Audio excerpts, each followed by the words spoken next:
غیر قانونی طور پر بھارت کے زیر قبضہ جموں کشمیر میں بھارتی فوجیوں نے جموں خطے اور وادی کشمیر کے کئی علاقوں میں آج مسلسل دوسرے روز بھی بڑے پیمانے پر محاصرے اور تلاشی کی کارروائیاں جاری رکھی اور لوگوں کو ہراساں کیا۔ بھارتی فوج، paramilitary, central reserve police force اور پولیس اہلکاروں نے کشتواڑ، ڈوڈا، رامبن، راجوری، پونچھ، ادھمپور، ریاسی اور جموں کے مختلف علاقوں میں پرامن آزادی پسند کارکنوں کے خلاف کارروائیاں کی۔ قابض فوجیوں نے صرف راجوری میں 25 مکانات پر غیر قانونی سرگرمیوں کی روک تھام کے کالے قانون کے تحت چھاپے مارے۔ یہ چھاپے کشمیریوں کی آواز، ان کی جاری جدوجہد آزادی کو دبانے کے لیے مارے جا رہے ہیں۔ کل جماعتی حریت کانفرنس نے مقبوضہ جموں کشمیر میں نوآبادیاتی ایجنڈے پر عمل درآمد کو تیز کرنے پر بھارت کی شدید مذمت کی ہے۔ حریت کانفرنس کے ترجمان ایڈوکیٹ عبدالرشید منہاس نے سری نگر میں جاری ایک بیان میں کہا ہے کہ مقبوضہ کشمیر پر بھارت کا جبری قبضہ جو 1947 میں سری نگر پر حملے سے شروع ہوا تھا، مقامی آبادی کے لیے مسلسل استحصال اور مظالم کا باعث ہے۔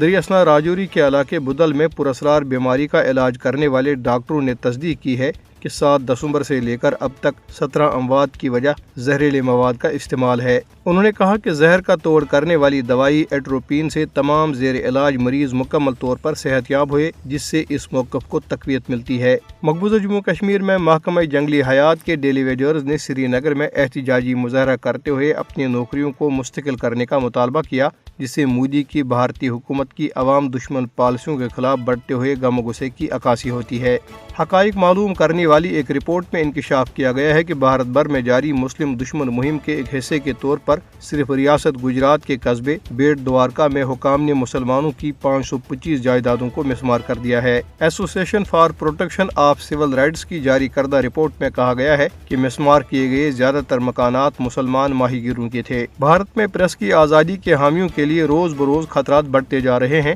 جہاں تازہ ترین اقدام میں ٹیکس حکام نے نئی دہلی میں قائم تحقیقاتی صحافت کے لیے مشہور ڈیجیٹل میڈیا ادارے دی رپورٹرز کلیکٹیو (TRC) کی غیر منافع بخش ادارے کی حیثیت ختم کر دی ہے۔